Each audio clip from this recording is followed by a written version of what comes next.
MusicalTalk.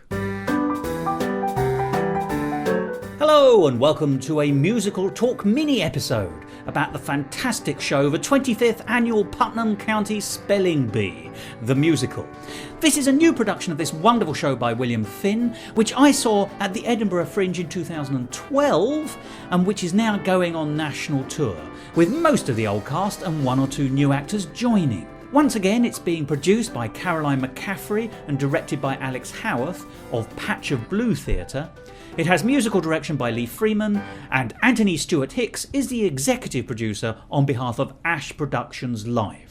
And in this mini episode, we'll be hearing from Rhys Owen, Will Bradnam and Joshua Dowan, who are three members of this fantastic cast. And before you hear from them, you'll be hearing a short interview with Niki Evans, most famous, of course, for appearing in Legally Blonde, Blood Brothers and The X Factor on television. So let's get started with my conversation from the very amusing and lovely Niki Evans.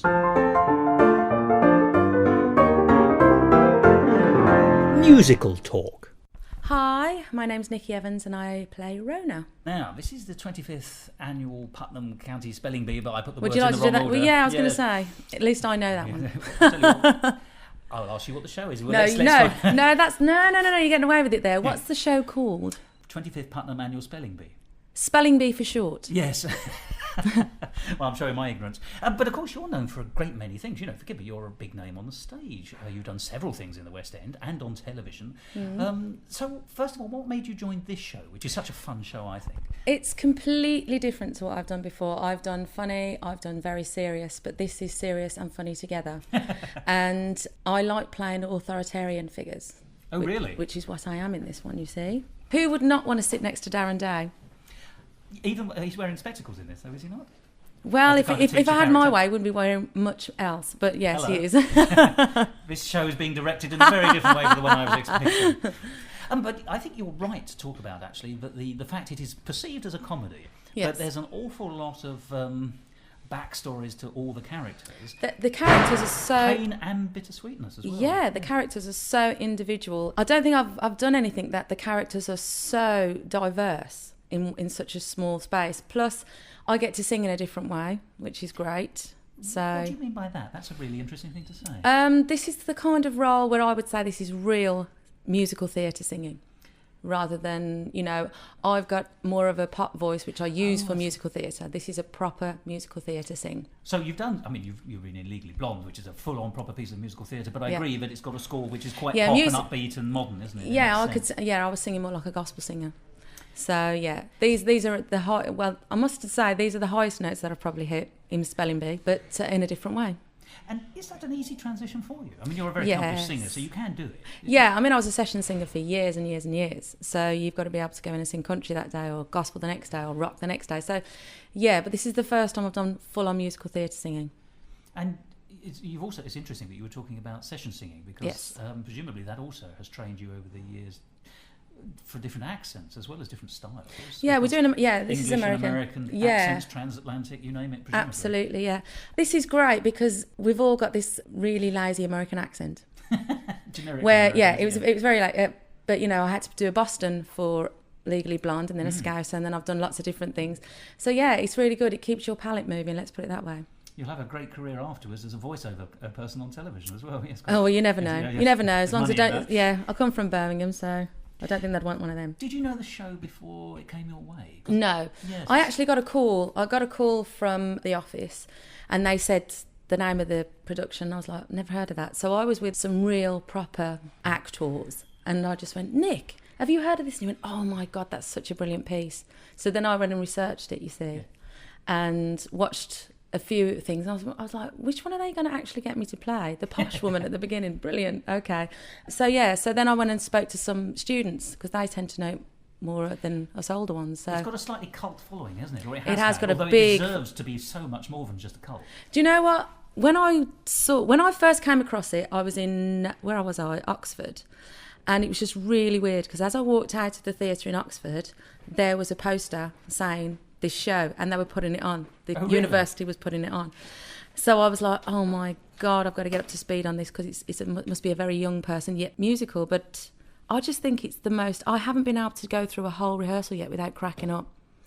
Really? To the point where I can't say a word. I've got Darren Day on one side being so not Darren Day, and I've got these other kids on the other side who are... The cast is amazing, I've got to say that. Really good. And I'm sitting in the middle of this, and they're going backwards and forth between the two, and I'm just literally... I can't talk. It's that funny. I'm really going to have to get over it. Yeah, it's corpsing on stage. I'm not a normal corpse, so that's the thing. Normally I can hold my ground, but this is just so hilarious. I have sprayed Darren Day with water quite a lot when I have to look at him, because he's just... I wasn't expecting him to be so funny, but manly.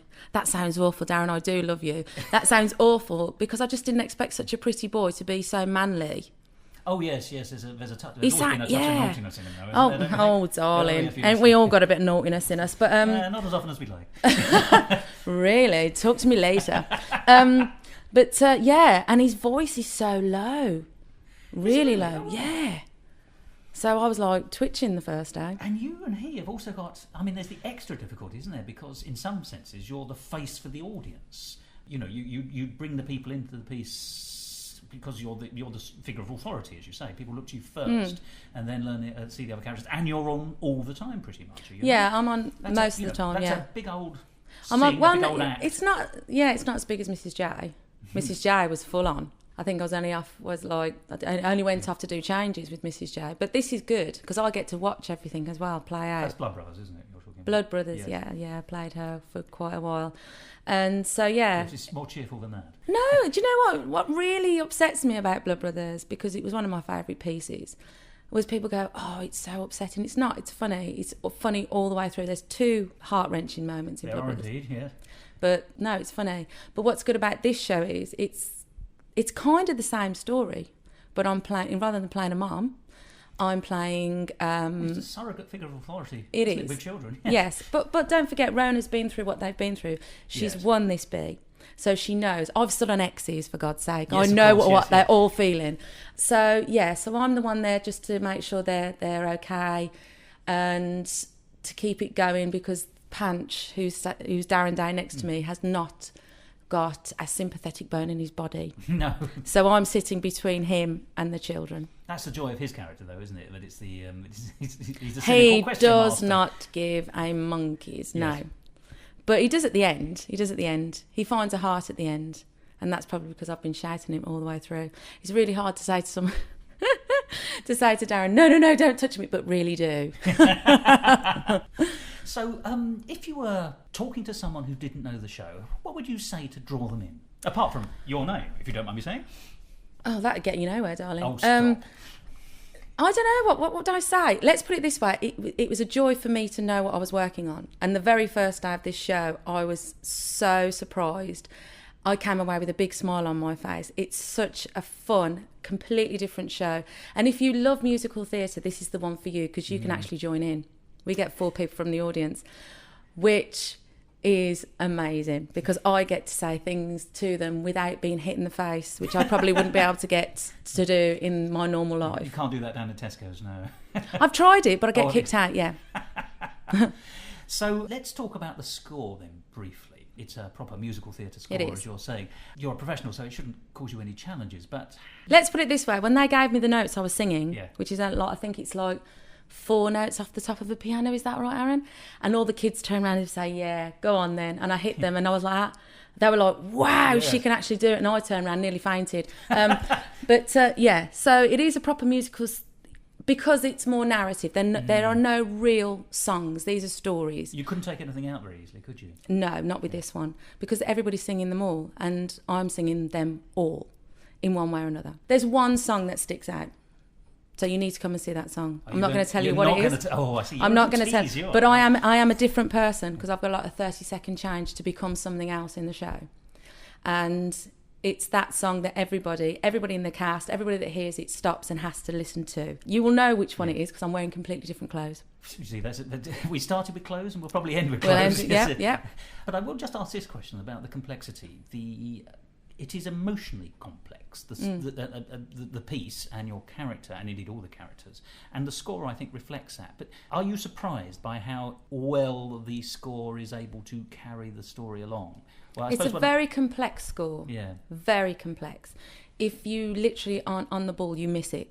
you miss what you're supposed to be doing. If a piece is missing out of that, which whoever it is, which will probably be me, then it's sort of left gaps. When I've played it to other MDs, and I was going, what do you think of this? They go, oh my God, how are you going to get around that?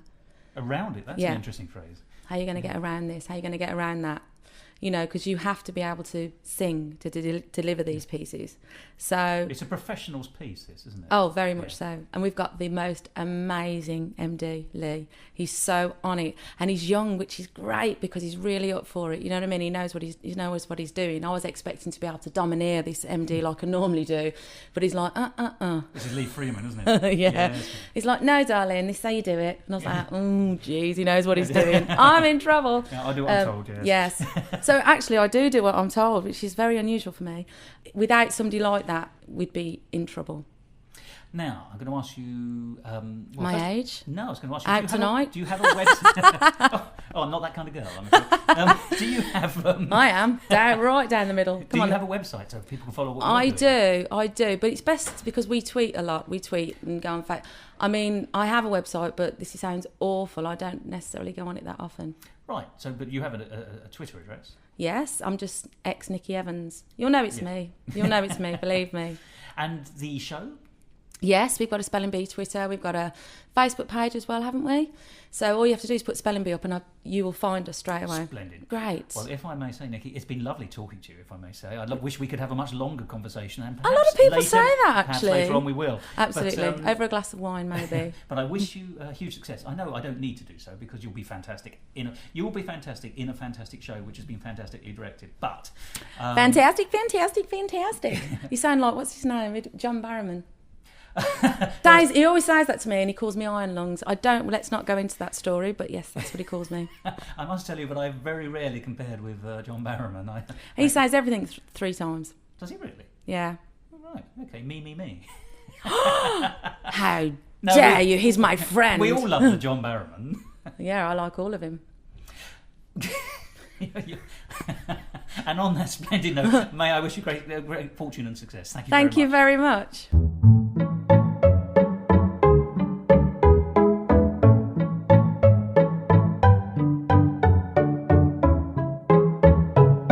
Musical Talk. My name's Rhys Owen. I play Mitch Mahoney in the 25th Annual Putnam County Spelling Bee. I'm Josh Dowen, and I'm playing Chip Tolentino. I'm Will Bradnam, and I am the understudy of all the male roles in Spelling Bee. So we have interesting and different positions. Mm-hmm. And there's something else that marks you out as a 3, if I may say, is because you, Josh, were in it when this was up in Edinburgh in 2012, the Olympic year. Yes. But you, gentlemen, I believe, are coming up for this new version, which is the touring version. Yeah. So I suppose the first question, and it's going to be slightly varied, if I may. The first question to you then, Josh, is what's it like getting back into the clothing, not literally, of a character that you played, put down, and then came back to a bit later? And you can see what the subsidiary question's going to be. Of course. So you might want to be thinking about that. It was when we first got into rehearsals, it was kind of like drawing back on experiences of what we did before, but like the director was saying, like, this is a new project, you've got to take this in a completely new light. We've got to basically wipe the slate clean and kind of restart again, like from the blocking. And how easy is that for you to do, though? I mean, it's very hard because as an actor, some similar cast, yes, same director, exactly. Same so you've made company. and you've already made some choices as an actor, like last year. So when you want to make those choices again, you're kind of, did I do this last year? Am I allowed to do this again? Kind of thing. So some things have been kept in. Some things have been altered to work around the new cast and the new company. And is that easy for you to tailor this new suit, as it were, bearing in mind the trousers already? Yeah, but it's been pretty easy because the guys who we're working with are very easy with bouncing off each other. So it's they bring something new to the table for you to bounce off. The obvious follow-up question to that is, what's it like?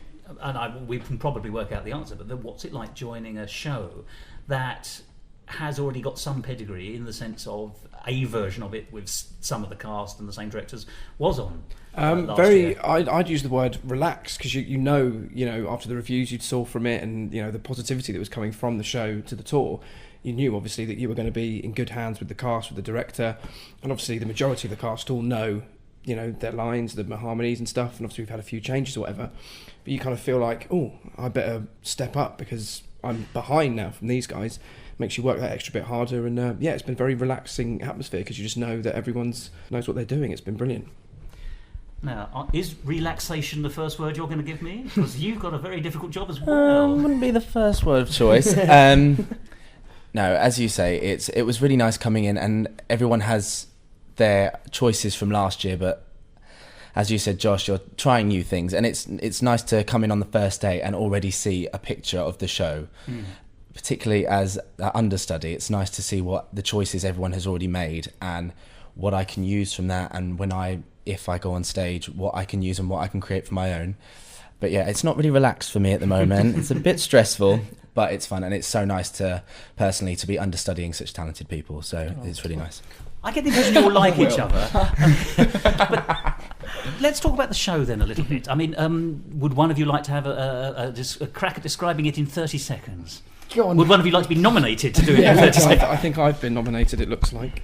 The show bases around some contestants at the 25th annual Putnam County Spelling Bee, and you basically learn all their stories of how they got to this particular 25th year, be it they entered the year before.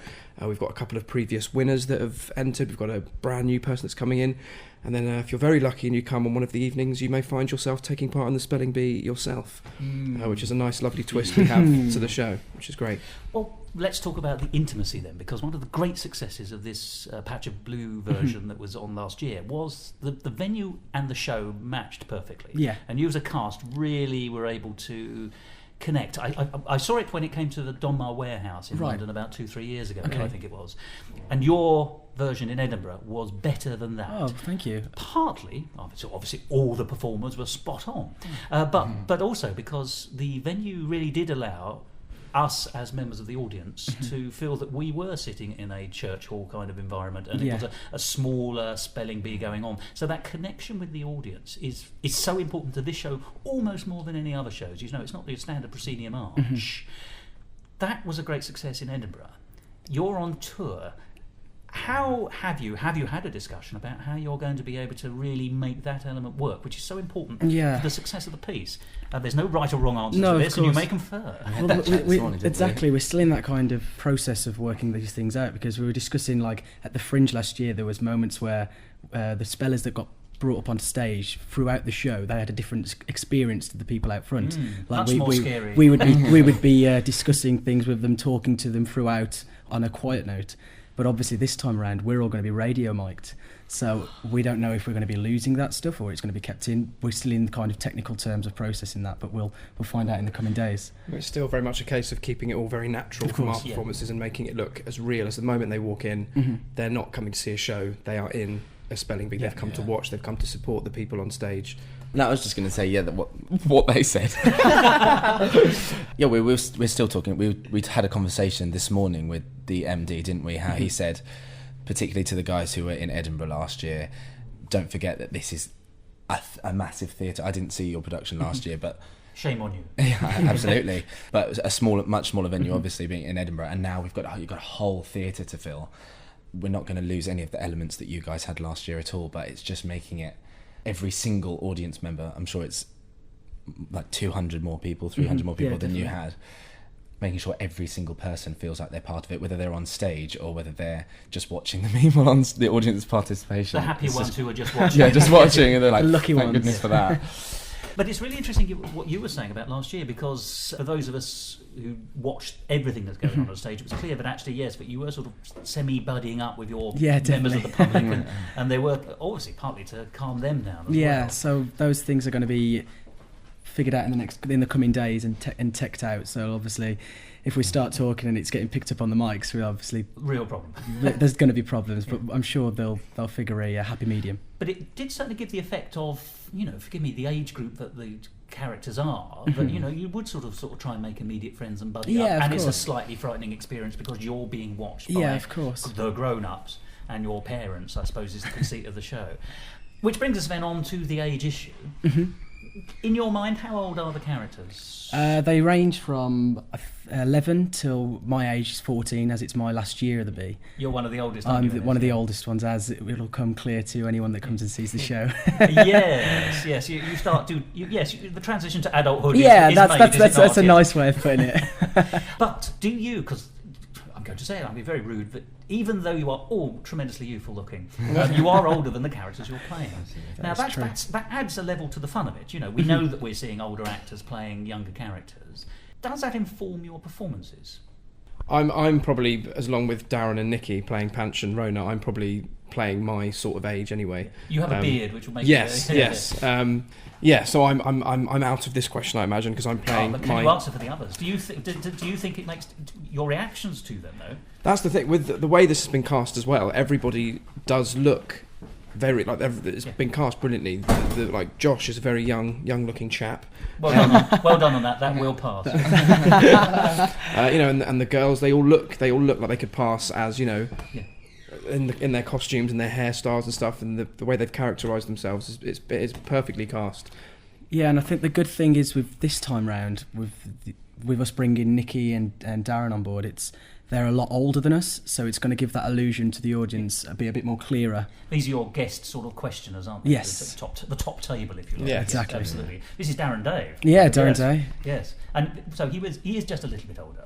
I'm not going to push it any further than that. I might want to talk to him one day. It's important, though, when you're playing a child, obviously in this particular show, it's all quite heightened and you've got to play the comedy, but it's also important not to play a caricature of a child, otherwise people don't want to empathise or sympathise with the characters because they just become annoying children. And it's really important to play the truth in that, and you guys will do that so well. And that's, as a new person on board, that's something I'm exploring at the moment. And also with all the different characters and all their different ways of being, that's something I'm playing with at the moment, which is cool. It's a couple of days in and Will's already played Barfay and Panch. Yeah, I've already played 2 parts already. Not at the same time, I'm guessing. No. Your versatility stops there. That's a bit crazy.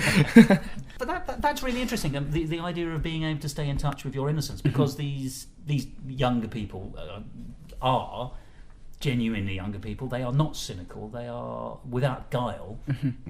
Is that easy for you to find? You know, the problem is, as an adult, we're expected to do everything either as an adult or with irony or cynicism, and sometimes you can't help having all those things in. How easy is it to find your inner child, if I can get all Cosmopolitan magazine psychology on your... I think the script gives a lot to the actor to use, like for instance with Logan and all her background story of her problems with her dads and stuff. So I think that the script is lends itself well. Yeah, exactly. Yeah. I suppose the question is, well, let's ask this question there's 2 elements to this question, okay. So do take notes. You're still, I would say, young men. Do you think you could still play these parts in your 50s? And would you still be able to find the innocence and guilelessness? Because there have been great playwrights who have done that very thing. There's a very famous television play where a boy dies in a barn on fire, but he's played by Colin Evans, who at the time was in his 40s or 50s, and you absolutely bought into that idea. So could you do it in your 50s? Could you find that in yourself, or do you just think, because it's always done with younger people, of course, but need it be? I don't think so it's not at all. It's just about finding that innocence, that what we're talking about. As long as you can remember back far enough to about when you're 11 or 12, which I'm sure most people can, and just think of the world in a completely different way. You don't see some things that you see when you're an adult, and I think I still remember that, and I think I probably will when I'm 40. I think you can. Well, I hope so. Yeah, I think it's possible. Yeah, to I do agree. that. Yeah, I think it would have to be a very different direction interpretation Yes. if you were having 40, 50-year-old man playing a 12-year-old, but it would be something I'd be interested to see. I'd certainly like to see it, just because it is always done. There's nothing wrong with this way at all. This way always works, and it works brilliantly. Yeah. And we know that this production will. But it would, it's interesting to know how flexible the narrative is. How strong is the text here? And I agree with you. I think it's sensitively written sufficiently to allow it to actually allow that breadth of casting, should we say. So I'll come back to you again in, say, 30 years' time. Is that all right? If you're still doing the show. So let's talk about the score. How do you find the score? So it's a William Finn score. He's sometimes described as the new Sondheim. A lot of people also say that's not the case. As performers, do you find it an easy score to sing and enjoy? I enjoy it immensely. Lee, who our MD, has this time round brought out some... Which is Lee Freeman. Lee Freeman, right. He's worked with us on a few of the songs, and already he's brought some things out I didn't even notice in the music. And like how the music echoes what the actors are trying to sing or what the characters are trying to sing about. So has it presented with you any of the complexities that one would consider to come with a Sondheim? Because Finn is easy on the ear, but that doesn't mean that he is simple to sing, write, or to look at on a piece of paper. I think it's very easy to think of Spelling Bee as the show with funny songs, and think of it on that level. But so funny they named them twice, apparently. Yes. funny songs. But it's more than that. There are moments in the show, as you said, where the music really takes you emotionally, where the characters are going, and you think of one would think of the songs as just a funny song that they're singing about an erection or other things, but it's just erections. Yeah, just an erection 2.5 really. But it's more than that. The songs really take you, and they really help the show go further and help you understand the characters further. It's not on one level at all. I think that's probably where people are getting at with the Sondheim thing. So it's emotionally complex rather than Yes. perhaps intellectually complex, Yeah. which is interesting, which will make a nice contrast. I mean, it's a stupid thing to say that Sondheim is intellectually complex but not emotionally complex, because of course he is, but he's not known for that per se, perhaps. It's a broad brush way of describing it, but Finn has this stronger emotional sense. Absolutely, particularly in the I Love You song, which Reese is in and sings absolutely beautifully. It's amazing to watch, just the music and the way you guys are singing. It's just brilliant. Come and see it. That's the amazing thing about this show, though. You do have, like Will was saying, you have these moments of pure comedy in the songs, but then especially in the second half, you have some genuine, like, heartbreaking, wrenching, lyrics and the score and stuff. Then you just really feel like you're going on this amazing cliche journey with all these characters. But it really is, and it certainly hit me the other day of where this whole story goes and the backstory to some of these characters, especially the two girls. They've been hurt. They've been hurt. Well, it's also it has an oddly touching ending as well, doesn't it? That yeah. kind of sort of, and it's touching rather than it's not a full-on Disney ending, shall we say? But you get the gentle feelings that are perhaps stronger when you're younger, if that makes any kind of sense at all.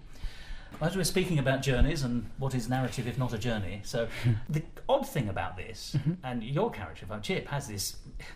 Chip is disposed of before the end, is he not? As all the characters are at different stages. So the journey is curious. It's oddly curtailed in some cases, at least in terms of the narrative. Is that difficult for you to know that actually, like 20 minutes in the green room and then I'm back for the finale? Or No, not at all, because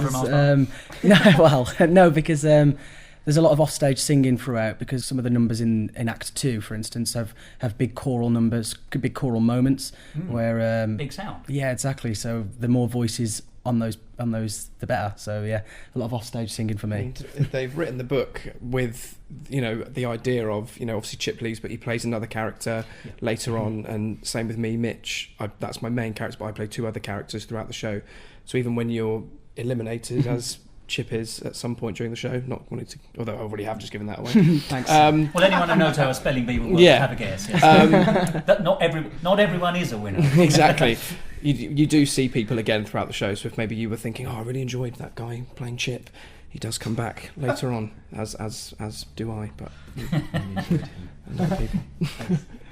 But you don't find the trajectory odd that we're learning more and more about you, and then of course we learn something very significant about you, as you do, as a character, and then suddenly, right, there he is, he's gone. But I think that's what happens at a normal spelling bee. You'll be seeing some kid spell, and you'll be like, look at that kid, isn't he great? And then all of a sudden he's gone. So it kind of reflects the similarities between a real spelling bee.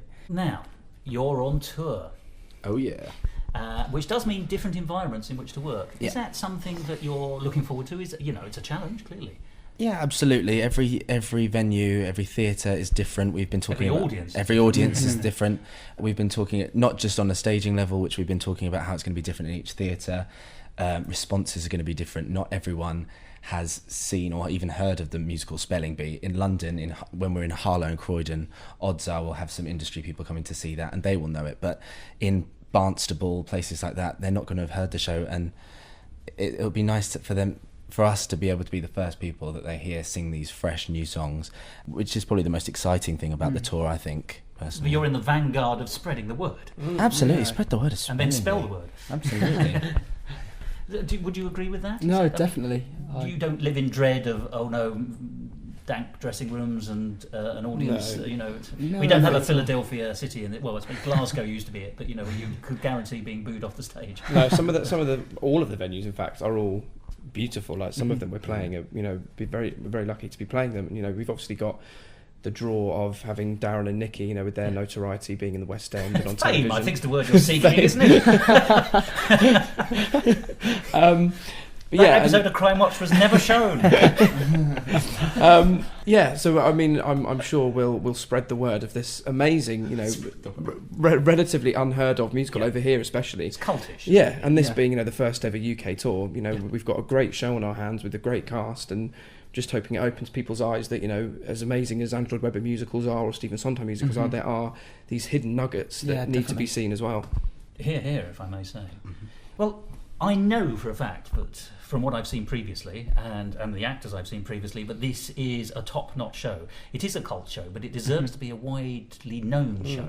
And I'm hoping that you're going to be the people to do it. Amen. And everyone who was in the show previously was absolutely brilliant. And I know that the director and the producer are spot-on people, so they will have brought in exactly the right people to fill up all the other gaps as well. So this is a show that people should see. Do you have a website? Yes, we do. It's www.spellingbeeuktour.com.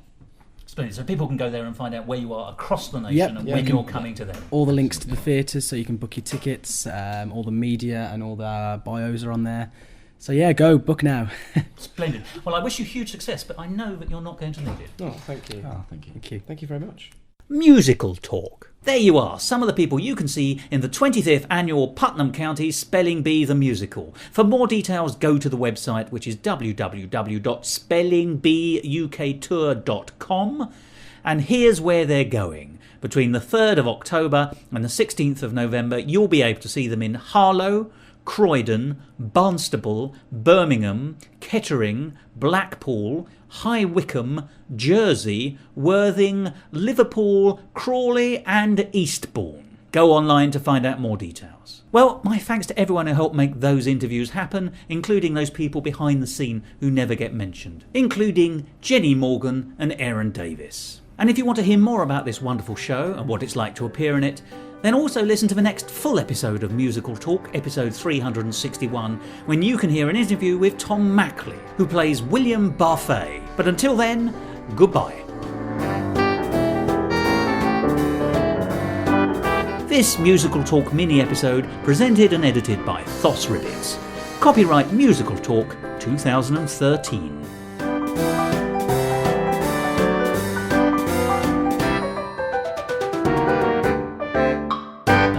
Gauge on here, which is what I use to measure levels, but of course it does make it look as though I'm staring at your crotch. That's absolutely fine. I'm checking to see if your marvellous erection was exactly as advertised, but I don't want you to